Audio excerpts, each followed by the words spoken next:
Today we're going to start the assembly on our customer's 3VZ. Our disassembly of the 3VZ went really well yesterday. We didn't break anything, which is pretty unusual for a truck from 1990. Trying to get, what was it called, the pressure unloader valve? We got everything pressure washed off so that way we could have an easier time assembling everything. Yep, that's exactly what it's called. Too appropriate. For the pressure washer? Yes. Trying to unscrew it. Then we went to assemble our engine. We went to put our first little coolant pipe on that goes underneath the lower intake manifold. And the gasket kit is wrong. It doesn't fit. None of the little O-rings are correct for the sizes. Typical aftermarket. Brandon's getting the last couple items out here we gotta clean off. We got the pressure release valve taken out and fixed. Hopefully now it works, you know. We gotta test it and see what happens. And you don't want to assemble an engine with dirty parts. I mean, come on, that's ridiculous.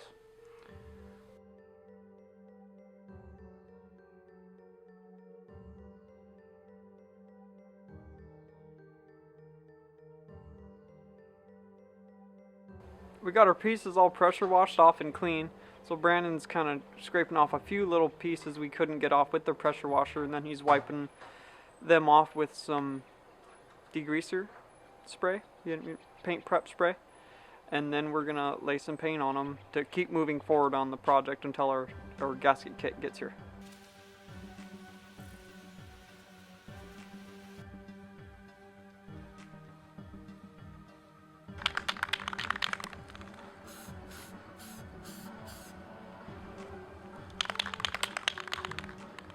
After we get those brackets painted up, we're going to go ahead and put them on the engine and start attaching parts on it.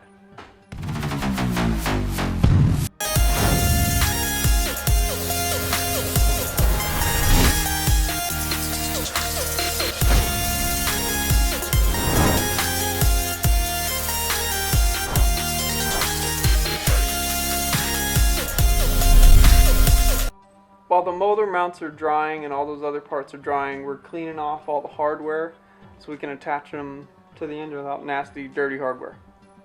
And you don't want to assemble an engine with dirty parts. I mean, come on, that's ridiculous.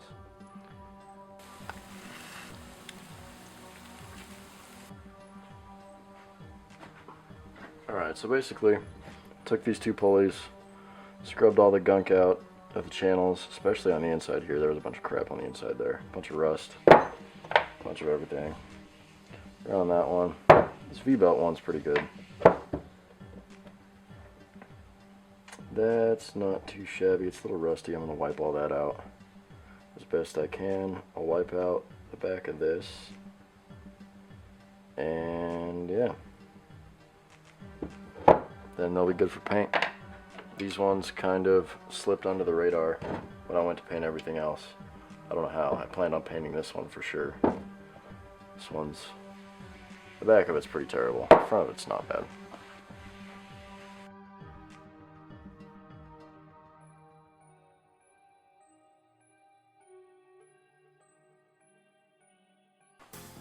Motor mount. Motor mount. Does whatever a motor mount does. Anyway, so this is kind of dry enough to put on. So it's still really warm from chilled out in the sun. So this is going to slap on there. On the other engine, Scott's got the bolts all nice and clean, so we're good to go. Alright, so anyway, motor mount going on.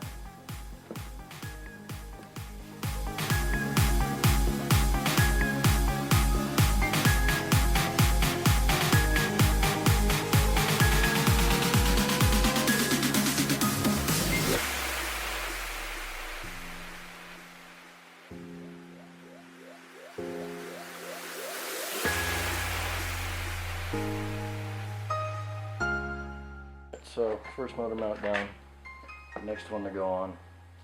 Took me a minute to find all the bolts because Scott's washing all of them, which is absolutely fantastic.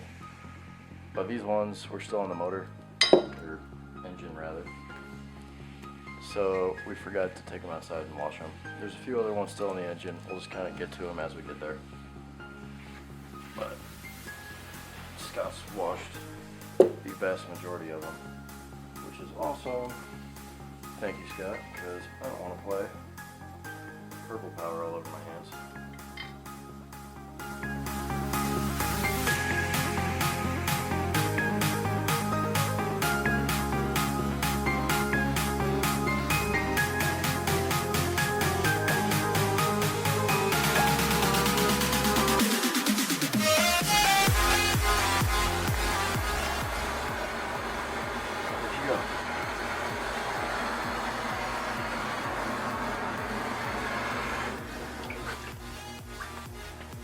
Where'd you go?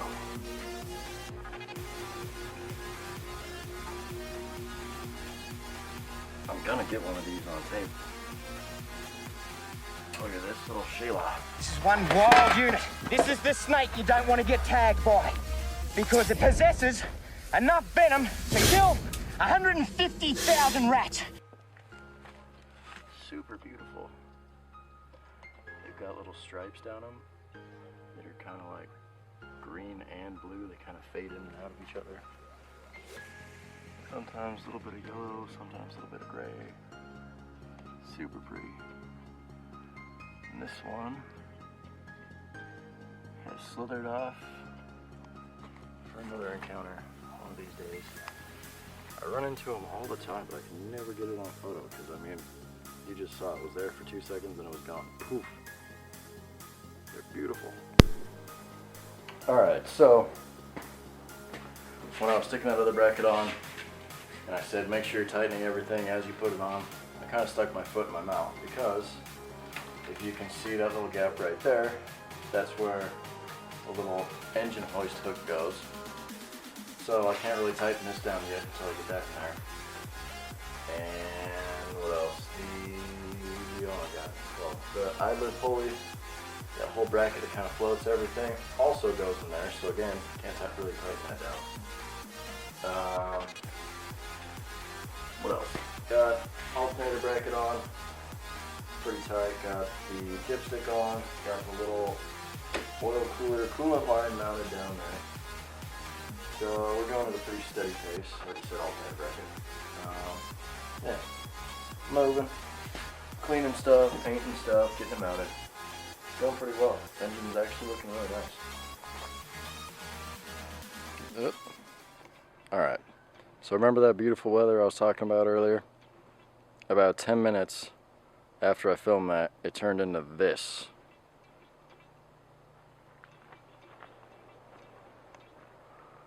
No clouds anywhere. That sun burnt right through them.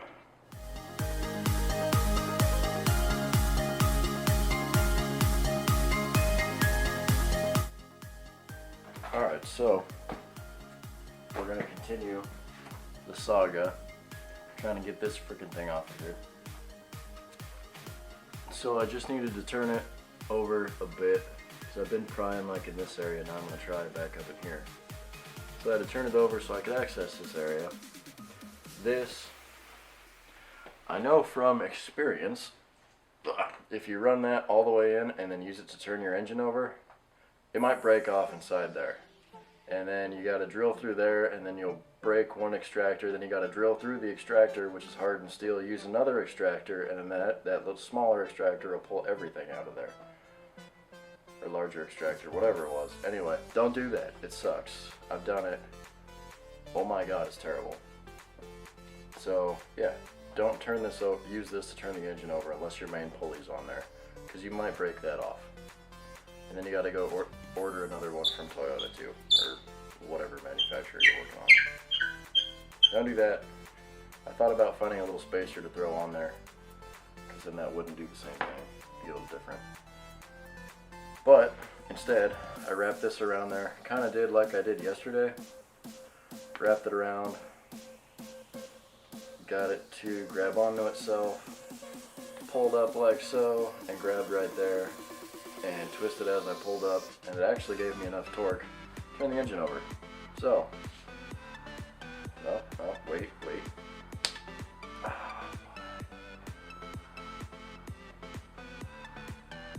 Also, this is the old belt. Don't do it with the new one. Close enough.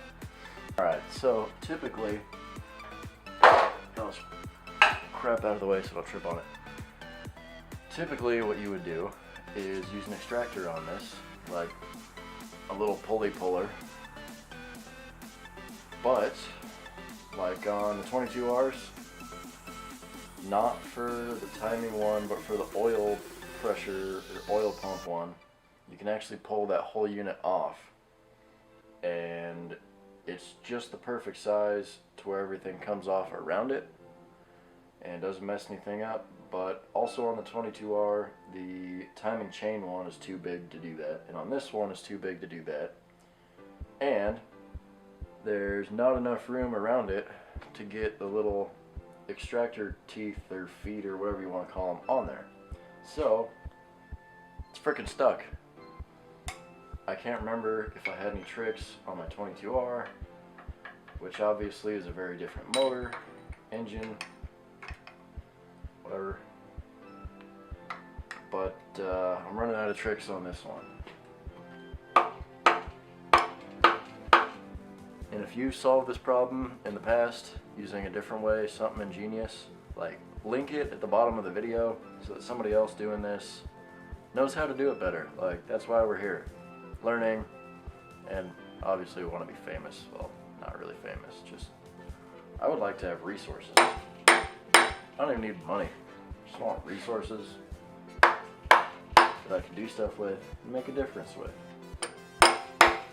and educate people. Education is hugely important. Everybody. Oh god. And it's still not doing anything useful.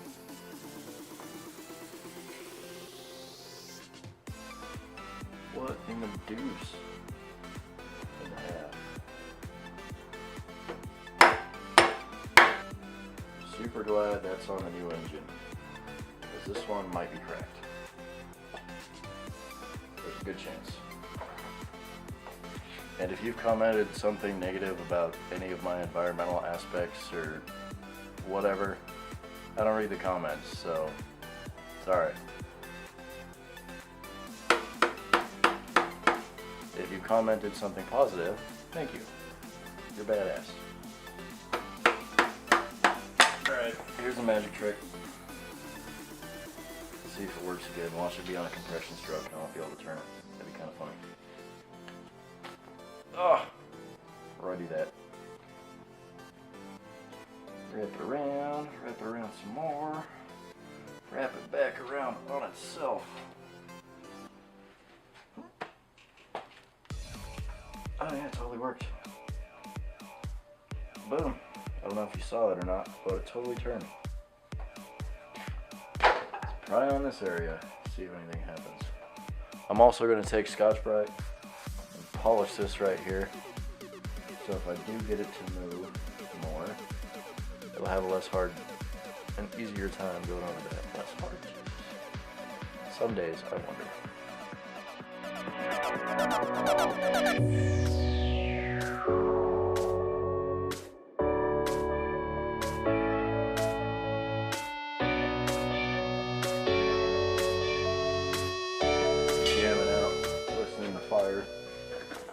By Ramstein. Wish y'all could listen, but apparently they copyright Pandora playing in the background now, or my music, whatever.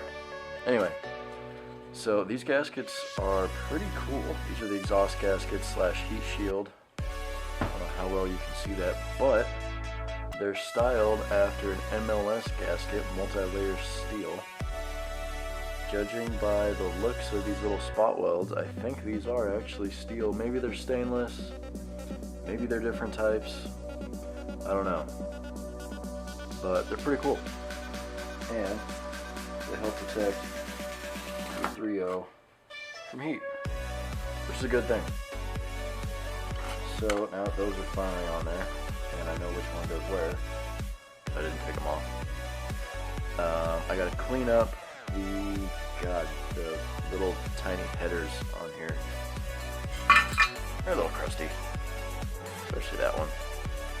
They're not terrible. Just gotta clean them up so they make a nice seal. You don't want your exhaust to leak. And that leads me to another point. I'm definitely gonna look up the torque specs on these. You really, oh god. Yeah, you don't want that. You really don't want to over tighten your exhaust, because it will come loose later and it'll leak. So over tightening it's a really bad thing. Again, I would know. I was in a hurry doing my engine.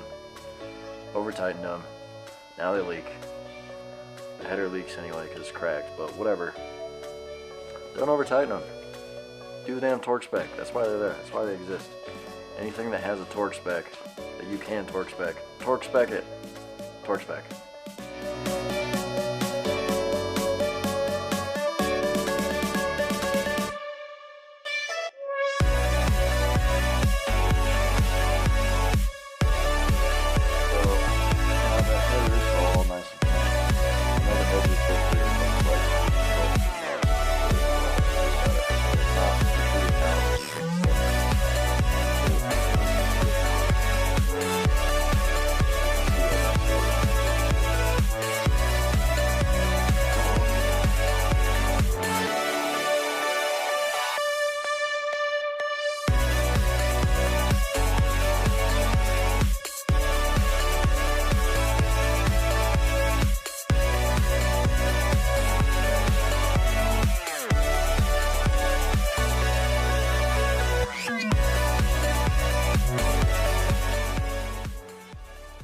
Feel free to cut this one out, Scott. Maybe it'll look good in a time lapse. But I'm just going to be fiddling around with these little things. Throwing them back on here. There's really not that many of them right now. What a hole. But 10 that I can throw on. Oh my god. Alright, well apparently not those ones. Shit. Thought there was a thing back there. There's not a thing back there right now.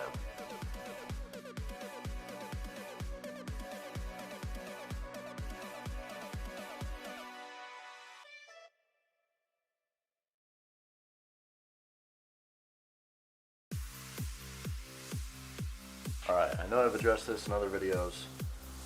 Should have addressed it earlier in this one. If you are bolting things into aluminum, use anti-seize. If you don't, when you come back later to work on it, you are going to hate your life and it's probably going to cost you a lot of money. Again, I know. When I rebuilt my supercharger for the tan Toyota, little 22R, first engine I rebuilt, did not successfully rebuild a supercharger for a variety of reasons. Anyway, one of which was I didn't use anti-seize and trying to take it back apart, again, I took it apart like 3 or 4 times to put it back together. Half the damn bolts broke because they were seized in the aluminum so bad. So you don't want to do that with your engine. Use anti-seize on everything going into aluminum. That way it actually comes back out the way it's supposed to. If not, you're gonna break bolts. You're gonna hate your life, and you're gonna have to take it to a machine shop, and they're gonna charge you a lot of money. So avoid all that. Buy some anti-seize. Make some, I don't know what the hell you make it out of, but go buy some anti-seize. Use it. Be smart. Alright, I'm doing this one just for the record.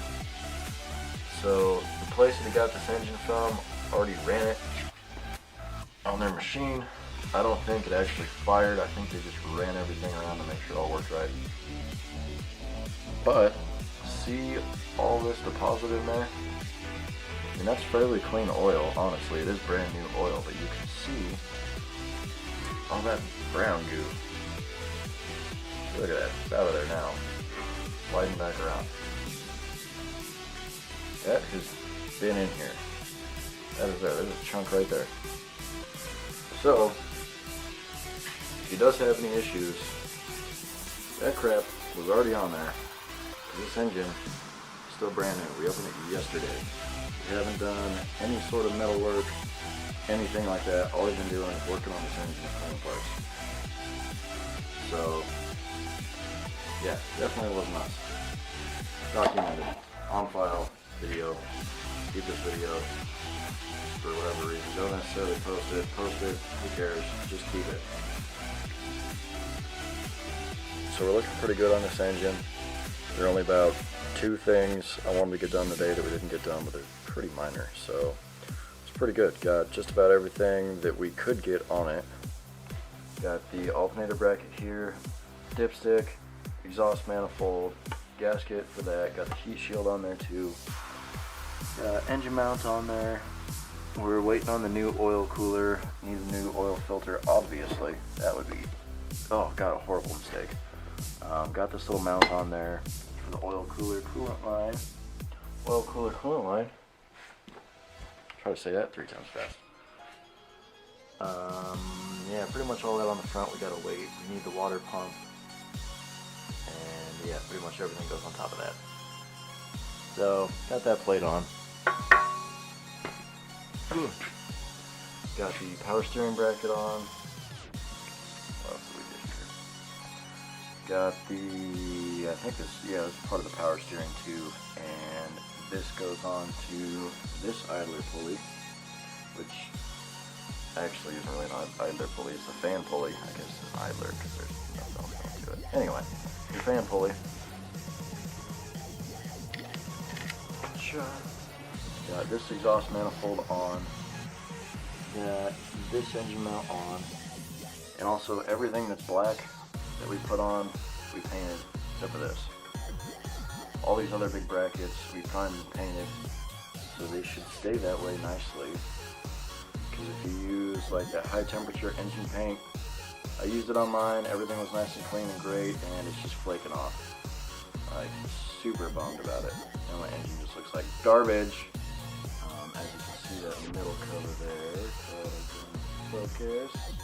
The middle cover there needs to be scrubbed. I scrubbed out the valve covers because there was still a bunch of chunky mess in there. I had to pull out the seal, chuck those in the garbage. Yeah, scrub them, clean the outside. The outsides are super chunky too. So anyway, those are drying. That's one of the reasons I didn't get them on today. I wanted to make sure every little drop of water was out of there so that beautiful camshaft and the other beautiful camshaft don't rust. Even just a drop of rust on that would be tragic on this brand new motor.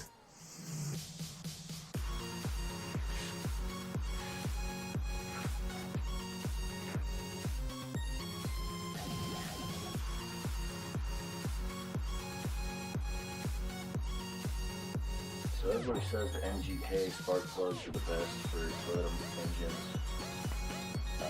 I really like Bosch spark plugs. I've had really good luck with those. NGKs haven't really done it for my engines.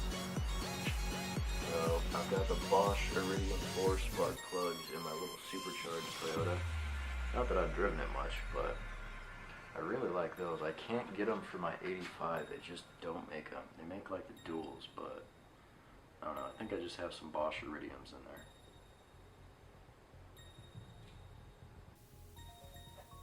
We got lots of work done today on that 3.0 V6. If you guys think this is too much detail adding in this series, let us know in the comment box. We're just, we're making these videos for you guys. We just thought we'd make some good detail if anybody's working on a 3.0 or replacing one. Thanks for watching and hanging out with us this afternoon. And leave a comment in the box down below. I read them all. Check us out at cougarhousegarage.com. Look us up at Facebook /Cougar House Garage, and we are Cougar House Garage on Instagram. Follow us. We'll see you guys in the next video.